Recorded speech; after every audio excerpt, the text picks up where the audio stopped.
یکی از سوالای پرتکراری که توی دایرکت همیشه از من میپرسین اینه که چرا هر کاری میکنم بازم کناره هم جمع میشه و صاف در نمیاد.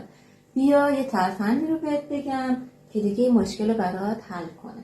یه ترفند خیلی مهم که از بافندهای روستایی یاد گرفتم و کمکت میکنه که کناره های گلیمت صاف در بیاد و جمع نشه اینه که موقع چله کشی و قبل از شروع بافت حتما رخ پیچ برای گلیمت بذاری.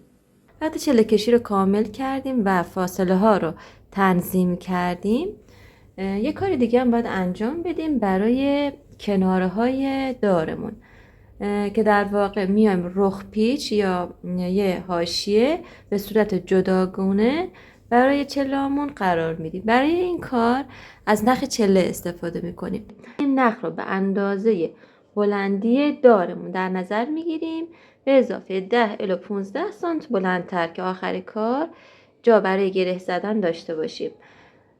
این مقدار رو 4 برابرش میکنیم، یعنی همین قسمت نخ رو 4 بار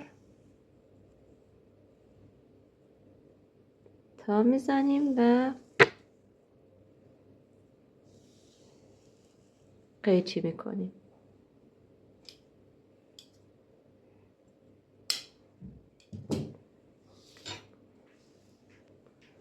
دو سر نخ رو کنار هم قرار میدیم و در آخر به صورت دولا. ببینید 4 برابرش برای بلندی کارمون بود، ولی خب الان اینو دولاش میکنیم و به صورت دولا استفاده میکنیم. وقتی که دولاش کردیم این قسمت دولای بسته نخ رو به یه جایی گیر میدیم، مثلا من همیشه این کار رو انجام میدم و بعد سر دیگه نخ رو، یعنی این قسمت رو که دو سر باز هستش، میذاریم کف دستمون و به این صورت تابش میدیم. البته باید از دار دور بشیم که این نخ کاملا کشیده باشه. الان به خاطر اینکه توی فیلم بیفته من اینجا براتون انجام میدم. کاملا اینو از یک طرف تابش میدیم تا وقتی که دولای نخ کاملا به هم دیگه تابیده بشن.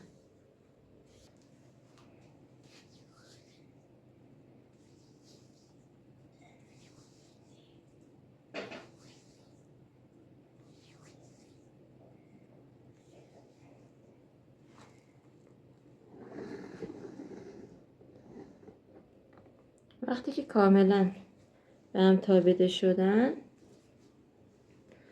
به این صورت کنار چله هامون در واقع در آخر به عنوان یه چله به حساب میاد، اما خب به خاطر اون ضخامت و تابی که داره باعث میشه که کنارهای کارمون جمع نشه و همینطور بافتش حالت بهتری به خودش بگیره.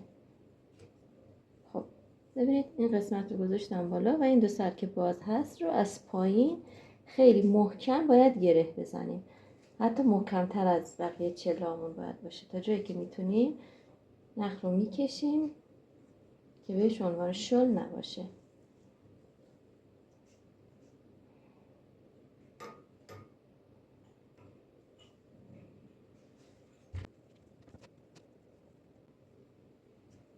برای هر دو طرف این کار رو تکرار میکنیم. فاصله شون هم مثل فاصله بقیه چله باید باشه. خب برای طرف دیگه هم دقیقا همین کار رو انجام میدیم. فقط دقت کنید که حتما بلندتر بگیرید که در آخر که میخواین گره بزنی نختون جا داشته باشه.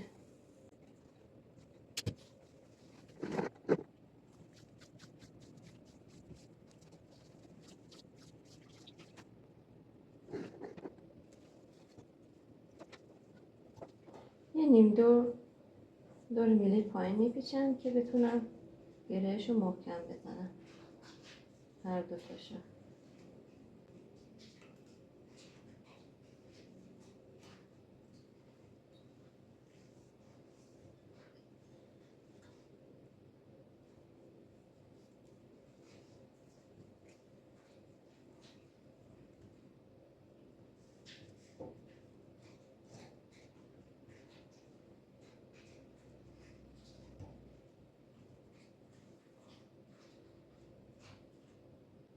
چکش میکنیم که حتما صفر باشه. اگه شل باشه باید باز کنیم، دوباره گره بزنیم. خیلی مهمه که این حتما صفر باشه.